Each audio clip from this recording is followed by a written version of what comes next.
지난 주에 리바르 선교지 방문을 마치고 떠나오는 마지막 날 밤이 됐는데 선교사님하고 같이 식사를 하게 되었습니다. 선교사님께서 말씀하시기를 내년에 이 진제장교회 청년들 중에 여러분 성악교를 좀 도와줄 수 있는 영어를 좀 잘하는 청년들을 좀 보내주실 수가 있습니까? 이렇게 부탁을 받았어요. 그래서 제가 뭐라고 얘기했냐면 노력해 보겠습니다. 그랬어요. 왜냐하면 물어보지도 않았고 또 이 팬데믹에 이 코로나 바이러스가 이 창궐해서 국경을 넘나들기가 너무 힘든데 누가 오려고 할까? 이게 각기 언어를 못하고 네 노력해 보겠습니다. 이렇게 대답을 하고 비행기를 탔는데 비행기 타고 오면서 생각해 보니까 그게 아닌 것 같아요. 지금 이 상황에 아프리카 여행하는 건 굉장히 어려운 일입니다. 제가 아프리카에 왔잖아요. 생각해 보니까 이게 주님이 하시는 말씀이겠구나 하는 생각이 들어서 제가 회개했습니다. 선교사님이 지난 1년 반, 거의 2년 동안 선교팀이 한 푼도 오질 않았다는 거예요. 제가 처음 온 거예요. 저도 할 수 없이 거기 행사 순서를 맡았기 때문에 간 건데 갔는데 선교사님 좀 보내주시면 좋겠습니다.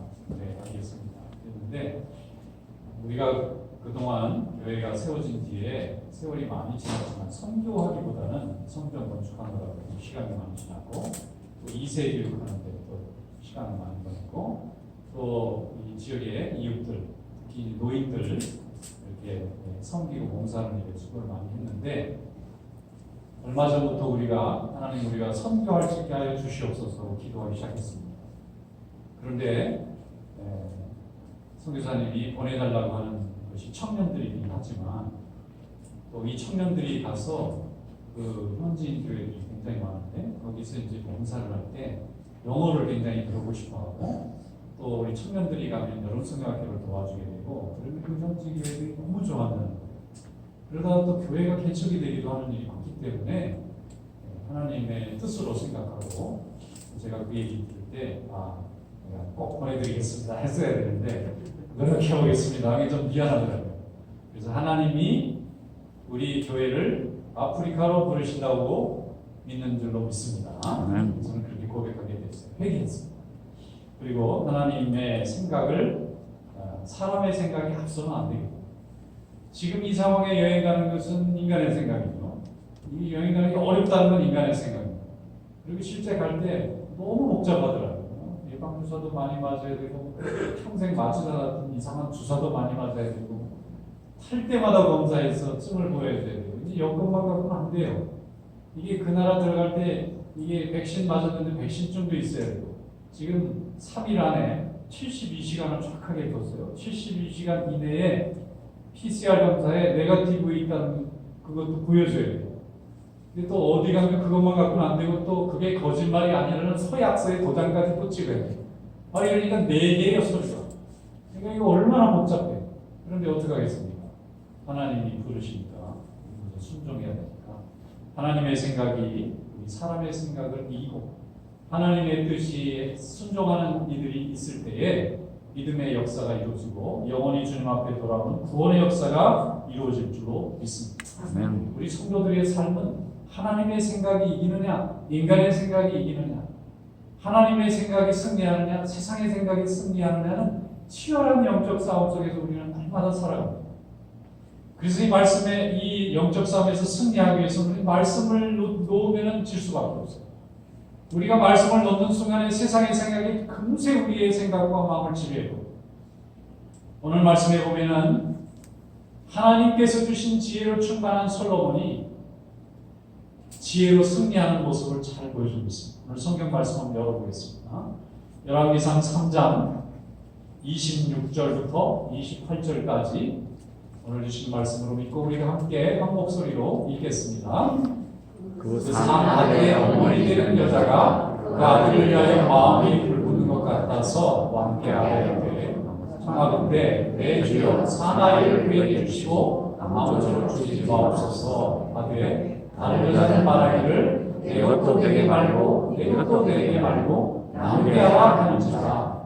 왕이 대답하여 이르되 사나이를 저 여자에게 주고 결코 죽이지 말라. 저가 그의 어머니이니라 하매 온 이스라엘이 왕이 심리하여 판결함을 듣고 왕을 두려워하였으니 이는 하나님의 지혜가 그의 손에 있어 판결함을 보내더라. 아멘. 재판처럼 어려운 게 없을 것 같아요. 재판하는 분들 참 대단한 것 같아요. 판사, 검사, 변호사, 재판에 관계된 분들 굉장히 대단한 분들 같아요. 왜냐하면 재판전까지 왔다는 것은 정상적인 대화가 안 됐다는 얘기예요. 우리가 예의 있게, 교양 있게, 합리적으로, 이성적으로, 그 상식선에서 이게 이루어졌으면 이 재판까지 안 왔겠죠. 재판은 누군가 하나는 속이는 사람이고 누군가 하나는 정직한 사람. 누가 속이고 있는지 누가 정직한가를 여러 가지 정황이나 증거나 진술을 가지고 판단하려니까 이게 심의해야 될 영역인데 사람이 대신하려니까 굉장히 힘들 것 같아요. 재판의 키포인트는 거짓을 승리하지 않게 하는 것입니다. 진리가 진리대로, 사실이 사실대로 인정이 되고 속이고 포장된 것이 져야 되는데 실제 세상의 재판은 그렇게 되지 않을 가능성도 상당히 많습니다. 왜냐하면 인간은 인간이기 때문에 사람의 마음을 들여다볼 수가 없어요. 속이고 포장하고 이렇게 거짓으로 자기를 드러내고 이렇게 나타나면 사람이 그것을 알아보기가 굉장히 힘듭니다. 그래서 재판하고 나서 억울한 사람이 너무 많이 생기는 거예요. 재판에서 정확하게 판결하는 경우도 많지만 그 많은 것 중에 어느 정도는 또 잘못된 판결이 있을 수가 있어요. 그래서 하나님께서 솔로몬에게 나타나서 내가 무엇을 구하느냐, 내가 내 소원을 들어주겠다고 말씀하실 때 솔로몬이 제일 먼저 구한 게 뭐냐면 하나님 제게 맡겨주신 이 백성을 선악을 분별할 수 있는 지혜를 주시옵소서. 왕이 해야 될 일에 가장 중요한 게 뭐겠습니까? 옳고 그름을 판단해 주는 겁니다. 권위를 가진 사람은 옳고 그름을 잘 판단해 줘야 됩니다. 부모가 자녀들의 옳고 그름을 잘 판단해 줘야 되고 나라의 제일 권세를 가진 대통령이 이걸 잘 판단해 줘야 되고 교회에서는 목사님이 잘 판단해 줘야 되고 회사에 가면 사장님이 잘 판단해 줘야 돼요. 그런데 이 잘 판단해 주지 않고 자기 이익에 따라서 판단을 굳게 하면 하나님이 진노하신다고 했어요. 그럼 그 결과는 결국 좋은 결과가 나타날 수 없고 결국 스스로 망할 수밖에 없는 것입니다. 그래서 솔로몬은 왕이 된 다음에 하나님 앞에 1,000번제를 기본 산당에서 드렸습니다. 왕으로 드릴 수 있는 최고의 예배를 드렸습니다.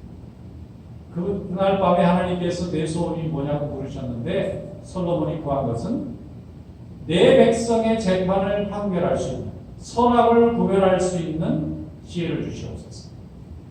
이 말을 조금 더 정확하게 구체적으로 설명하면 속이는 사람을 알아볼 수 있는 눈을 주시옵소서. 이 얘기가 됩니다. 재판은 패소하면 굉장히 피해가 큽니다. 재산을 다 잃을 수도 있고 형을 살 수도 있고 목숨을 잃을 수도 있어요. 그런데 이게 잘못된 판결이나 잘못된 판단에 의해서 이루어지는 거라면 얼마나 억울한 일이 생기겠어요. 하나님이 원하시지 않는 거죠. 그런데 이 일을 솔로몬이 구했습니다. 하나님이 마음에 기쁘셨어요. 그래서 그 마음이 합한지라 하고 무기 영어와 권세와 장수와 지혜와 총명을 다 주었는데 솔로몬이 받은 내용을 이 성경 말씀에 보면 동물, 식물, 광물, 그 다음에 인간의 심리, 나라의 경영할 것 없이 모든 면에서 박사 같은 머리를 주셨어요. 아주 대단한 지혜를 주셨어요. 솔로몬이 거대한 부자가 됐습니다. 이제 세금 걷어서 왕하는 게 보통 왕의 하는 노릇인데 솔로몬은 하나님이 얼마나 이쁘셨는지 복을 주셔서 장사를 잘하는 왕을 만드셨어요. 시돈이라는 나라가 한국에 있어요. 레바논에 있어요. 거기에 그 시돈 왕한테 엄청난 농산물을 선물로 주고 배를 만들어 달라고 했어요. 왕이 신이 났습니다. 두로왕 시돈 왕이 배를 엄청나게 수백 대의 배를 만들었는데 거기에 수많은 물건을 실어서 지금의 스페인 지역으로 선단을 보냈어요. 거기서 10배 가까이 팔아서 돈을 또 가지고 와서 이렇게 해상무역을 해가지고 돈을 엄청나게 버는 거예요. 돈이 많으니까 주변에 있는 나라들이 전쟁을 하는 것이 아니라 무역을 하고 싶었어요.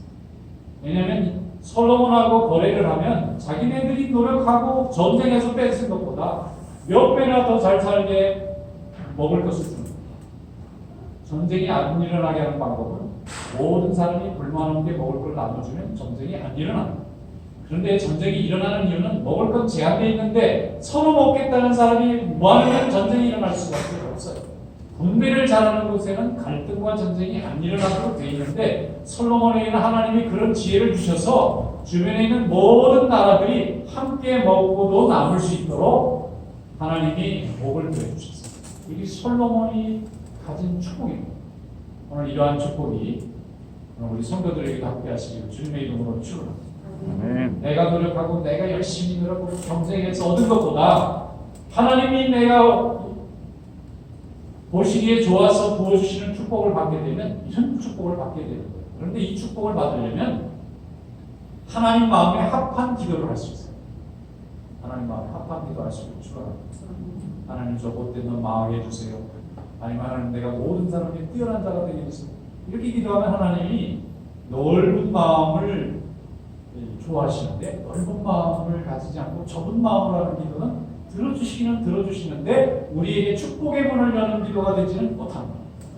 하나님께서 솔로몬에게 구한 지혜도 주시고 청명도 주시고 하나 더 주신 게 오늘 말씀해 보면 넓은 마음까지 주셨습니다. 넓은 마음을 주셔서 그가 구하는 것보다 더 큰 것을 하나님이 누릴 수 있도록 하나님이 함께 해주셨는데 하나님의 역사가 함께하니까 그는 많은 사람들에게 존경받는 마음으로 전쟁을 그치고 평화를 이끄는 마음으로 백성들에게 부족함이 없는 평화를 주는 평강을 주는 마음으로 하나님이 채워주시기로 믿습니다. 어떤 이는 솔로몬의 판결을 보고 이 아이를 칼로 반으로 나눠서 주라고 하는 거죠. 한 사람은 속이는 사람인데 참 어머니는 자기의 아이가 죽는 걸 원치 않으니까 그냥 넘겨주라고 하고 이 어리석은 여자는 그렇게 말하면 자기의 이 거짓이 드러날 걸 알고 자기도 저 사람한테 주세요 했으면 좋았을 텐데 이 어리석은 여자가 자기는 갈라달라고 하는 거예요. 한 사람은 살리라고 한 사람은 죽이라 하니까 누가 봐도 설명할 필요가 없이 참 어머니가 누군지 모든 사람이 알도록 만드셨고 그로 인해서 많은 백성들은 하나님의 지혜가 솔로몬에게 함께하고 있다는 것을 알고 모든 사람들이 그 다음부터 왕 앞에 와서 속이는 자가 없도록 하나님이 그렇게 만드셨다는 거예요. 어떤 분이 저한테 이 성경 말씀을 듣고 질문하시더라고요. 근데 목사님 궁금한 점이 하나 있습니다. 뭐니까 그 속인 여자를 솔로몬이 죽였을까요? 살렸을까요? 그런 게 궁금하신가 봐요. 그래서 저도 모르겠습니다. 성경에는 죽였다 살렸다는 말이 없는데 그래서 추측을 해볼 때 하나님이 솔로몬에게 그 다음 절에 보면 지혜도 주시고 청명도 주시고 넓은 마음도 주셨다고 하는 기록이 있는 걸로 추측해 볼 때 묵상해 볼 때 살렸을 거예요. 왜냐하면 악한 자를 벌하려고 하는 권세를 사용할 수도 있지만 다른 사람이 억울함을 당하지 않도록 사용하는 권세도 있거든요.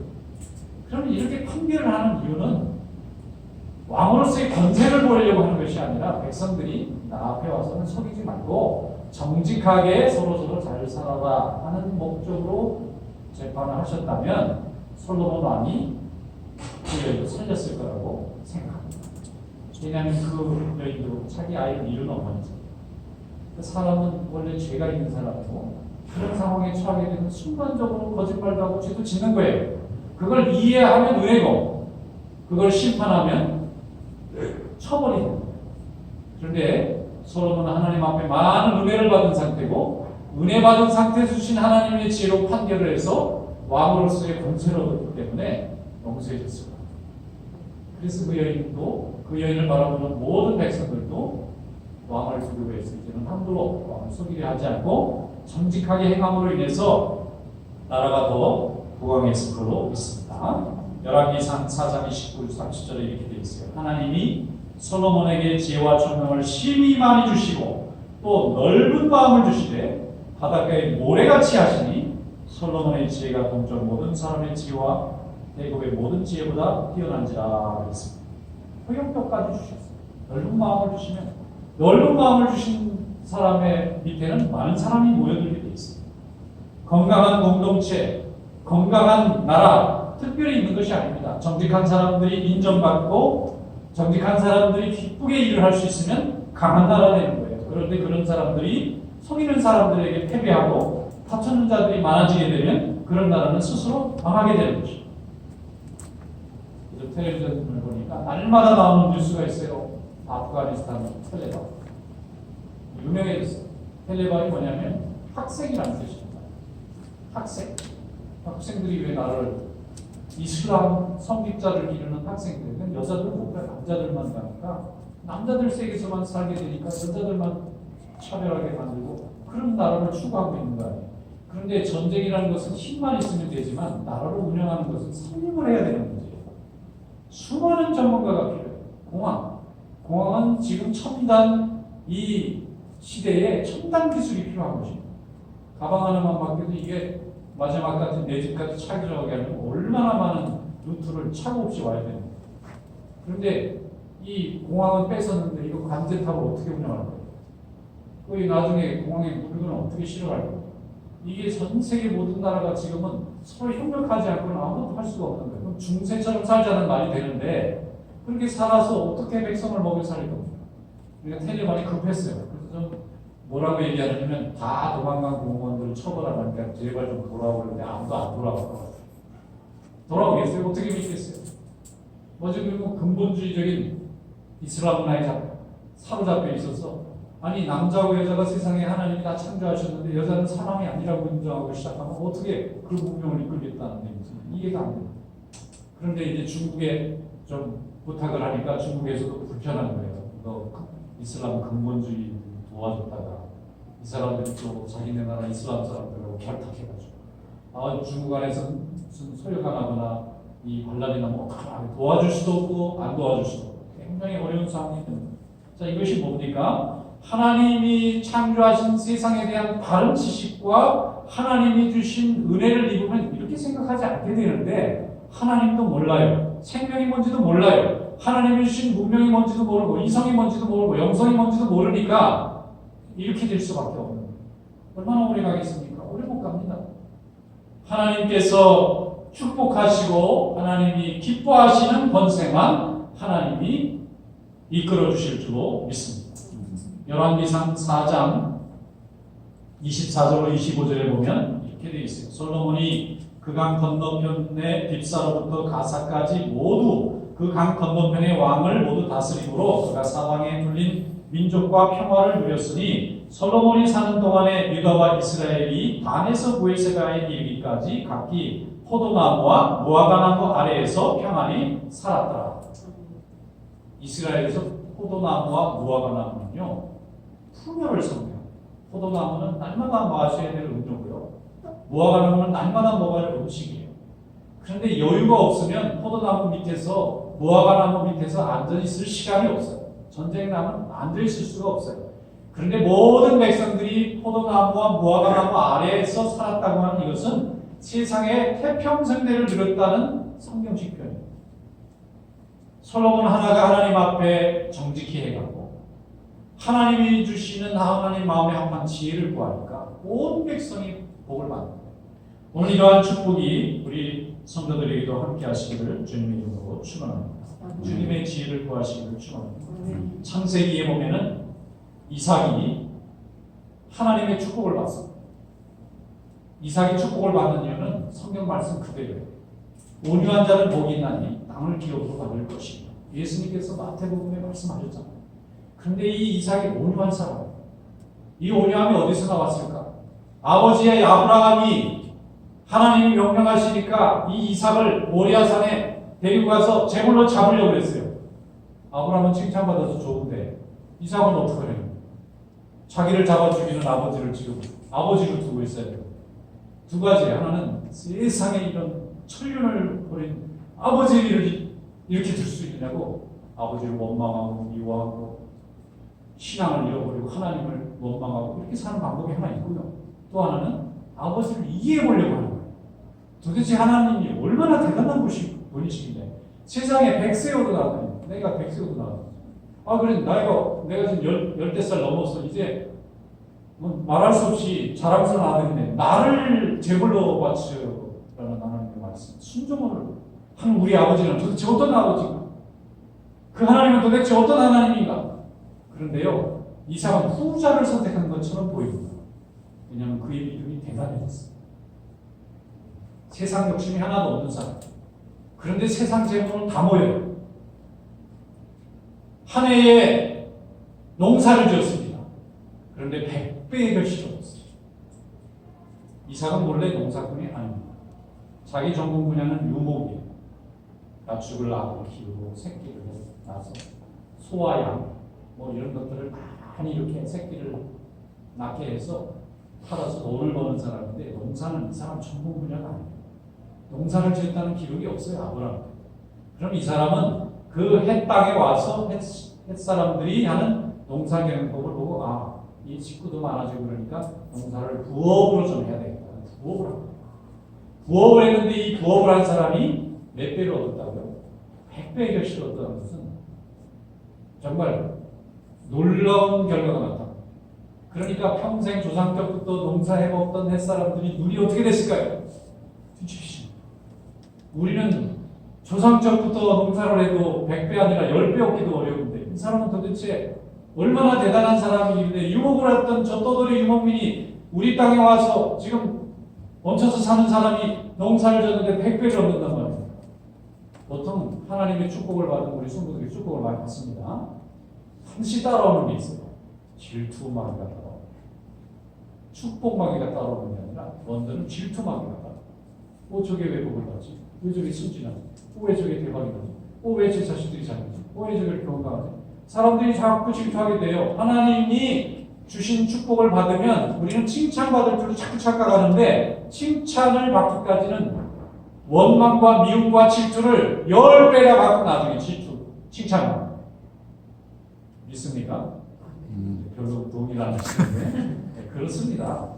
자연스럽게 생각하시고 그러니까 이 햇사람들이 몰려와가지고 이 야곱의 우물을 다 이삭의 우물을 담아요. 이삭의 우물이라는 무슨 글이 내용을 보니까 우물이 쫓겨다니는 얘기를 썼더라고요. 4번이나 우물을 뺏겨요.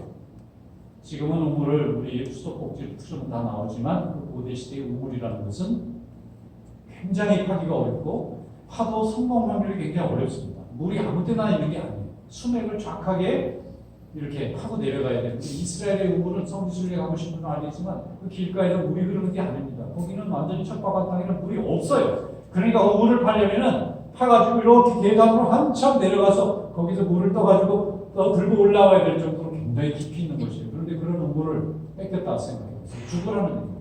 우물이 없으면 소도 양도 거기 있는 종도 식구들도 먹고 살 수가 없어요. 우물을 메웠다는 것은 전쟁하자는 것입니다. 사업을 통째로 뺏어간 거예요. 통째로 누명지어서 나를 완전히 사람으로 살 수 없게 만들어 놓은 거예요. 그런데 이삭이 선택한 것은 싸우고 도전한 것이 아니라 포기하고 올려줬어요. 왜 그랬습니까? 100배 주신 분도 하나님입니다. 질투가 나서 뺏겨도 하나님이 치워줄 것을 믿은 것입니다. 마음으로 부자고 영혼이 부자니까 사람들과 다투지 않았어요. 그래서 자꾸 뺏기면 주고 가도 목자들은 싸우자고 전쟁하자고 우리 실력으로 해볼만 합니다. 아무리 얘기를 했어도 이삭은 두고 가자. 또 새로운 것을 보면 또 우물이 나옵니다. 4번째 우물을 봤을 때에 그 나라의 왕이 군대 장관을 데리고 찾아왔습니다. 그리고 파친하자고 했습니다. 그리고 뭐라고 얘기했냐면 내가 보니까 너는 하나님이 지켜주시는 자다. 우리 잘 지내자. 창세기 26장 27절부터 28절에 이렇게 말씀합니다. 이삭이 그들에게 이르되 너희는 나를 미워하여 나에게 너희를 떠나게 하였거늘 어찌하여 내게 왔느냐. 그들이 이르되 여호와께서 너와 함께 계심을 우리가 분명히 보았으므로 우리의 사이 곧 우리와 너 사이에 맹세하여 너와 계약을 맺으리라 말하였노라. 원수가 변하여 친구가 되는 것은 나의 노력과 수고로는 불가능한 세계입니다. 하나님이 역사하시고 우리가 그러면 복을 해서 하나님하고 동행합니다. 때가 되면 하나님이 원수의 마음도 변화시켜 주시고 우리 앞에 있는 견고한 점도 무너뜨려 주시고 우리의 걸림돌도 치워 주시고 원수가 찾아와서 친구가 되게 하시는 역사가 하나님께로부터 우리에게 수고하고 순종하고 기다리는 자에게 이루어지는 줄로 믿습니다. 주님의 지혜를 붙드시기를 기원합니다. 그리고 주님 앞에 겸손하시고 순종하시고 인내하시기를 축원합니다. 그럼 주님께서 갚으실 것입니다. 날마다 근심 걱정이 떠나지 않는 분이 있어요. 뭐 그렇게 사는데 크게 어려울 것 같지 않은데도 이분은 날마다 걱정이 떠나질 않아요. 그런데 친구를 한 분 보니까 교회 열심히 다니시는 원사님인데 항상 여유가 있어요. 아무리 봐도 뭐 여유 있을 조건이 별로 없는 것 같은데 여유가 있어요. 그래서 늘 질투가 나는 거예요. 나는 하루도 불안함이 떠나지 않는데 친구는 이렇게 아주 여유가 있다. 가진 것도 나보다 많이 있는 것 같지 않은데. 그래서 무슨 백이야? 하고 물어봤는데 무슨 백이냐? 백이 있으니까 저러는 거예요. 그랬더니 하나님 백이지. 그러고는 교회를 가거든요. 그래서 그 답이 아니잖아요. 마음에 드는 답이 아니니까 그래? 무슨 백인지 나도 가봐야 돼. 하나님 백이라고 도망간 친구를 따라서 교회 갔더니 역시 가서 울고 난리를 치면서 하나님 앞에 찔찔 짜고 난리야. 그러면 그렇지. 밖에서는 강한 줄 알았는데 하나님 앞에 가서는 한없이 무너지는 약한 존재들이라는 거예요. 그런데 그가 주님의 전에서 기도하고 나오는 사람들 앞에서는 여유가 있어요. 왜 그렇습니까? 고백한대. 하나님 앞에 울고 하나님 앞에 다 맡기니까 하나님이 그에게 평강을 주십니다. 오늘 이러한 평강 여러분들에게 함께 하시기를 축원합니다. 고린도전서 2장 18절에 말씀하기를 십자가의 도가 멸망하는 자들에게는 미련한 것이요 구원을 받은 우리에게는 하나님의 능력입니다. 하나님의 능력이 오늘 여러분과 함께 하시기를 주님의 이름으로 축원합니다. 기도하겠습니다. 고맙고 감사하신 하나님,